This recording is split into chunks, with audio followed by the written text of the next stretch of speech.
السلام عليكم، ازيكم حبايبي؟ عاملين ايه؟ عملت معاكم الحلقه اللي قبل اللي فاتت عيش التورتيلا، وكمان الحلقه اللي فاتت عملنا التوميه. يلا النهارده اعمل معاكم شاورمه الفراخ، وهنطبق فيها الحاجات دي كلها.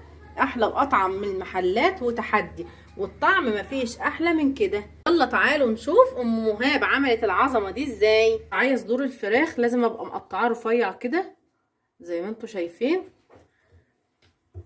ومعايا التوابل: توم باودر، بصل باودر، فلفل اسمر، بهارات فراخ او المرقه الفوريه اللي هي بتاعه الفراخ دي، بابريكا، رشه جوز الطيب، ملح حسب الرغبه، وشطه كمان حسب الرغبه.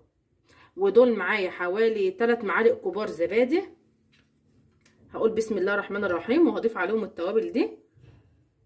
ومعلقه صغيره توم مهروس لازم يبقى فريش، وحوالي معلقه كبيره خل، وحوالي 3 معالق زيت زيتون. وهقلب بسم الله. وبعد كده هضيف الفراخ للخلطة دي بسم الله الرحمن الرحيم، وهتبلها كده كويس واسيبها متبلة حوالي 2-3 والافضل لو عملتها من قبلها بيوم. كده خلاص بقت جاهزة معايا، هسيبها متبلة. اضيف زيت وسمنة مع بعض، واول ما الزيت والسمنة يسخنوا انزل بالشاورما على طول.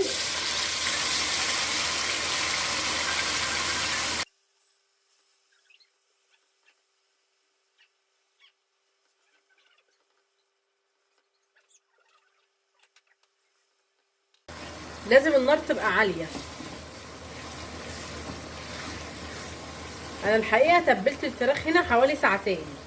زي ما قلت لكم، كل ما تقعديها في التتبيلة اكتر كل ما تبقى معاكي احلى.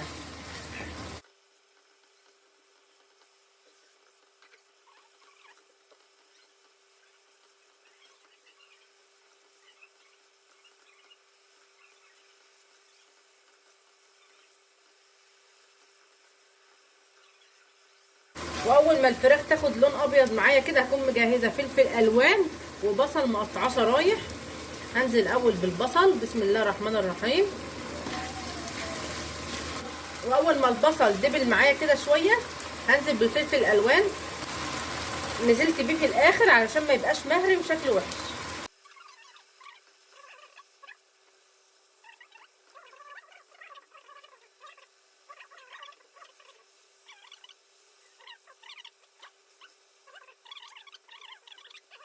كده خلاص هطفي وبقت الشاورما جاهزه معايا.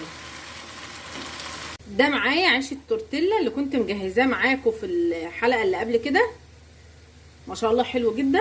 هوريكم دلوقتي هنعمل بيه ايه. بنزله اول حاجه على الشاورما كلها كده علشان ياخد الصوص بتاعها. ودي التوميه اللي عملتها معاكم كمان الحلقه اللي فاتت. هجيب حته منها كده بسم الله. التوميه اللي انا عاملاها دي بجد مختلفه خالص خالص عن الجاهزه، وطعمها كده حاجه فاخر من الاخر بجد والله مش مبالغه. انا بحب جدا التوميه اللي انا بعملها، بتبقى حلوه قوي. لو حابين تعرفوها ارجعوا للحلقه اللي فاتت هتلاقوني عاملاها معاكم، طريقتها حلوه جدا. وهضيف دلوقتي الشاورما بسم الله، وهبدا الف بسم الله الرحمن الرحيم. كده اول واحد جاهز معايا.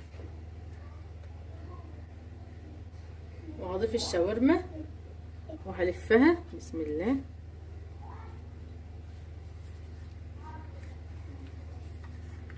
وعلى الجريل وهنضيف فيه اي ماده دهنيه. وهبدا اضيف السندوتشات على الناحيه اللي هي المفتوحه دي بسم الله.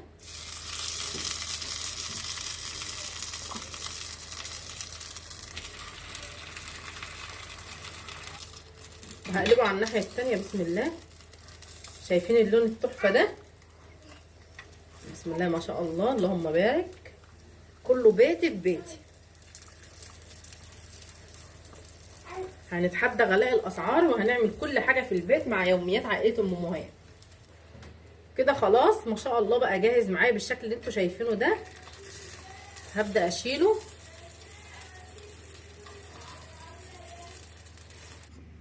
وكده ابقى خلصت معاكم النهارده وصفه الشاورما حلوه جدا. وكنا عاملين مع بعض التوميه وكمان عملنا مع بعض العيش.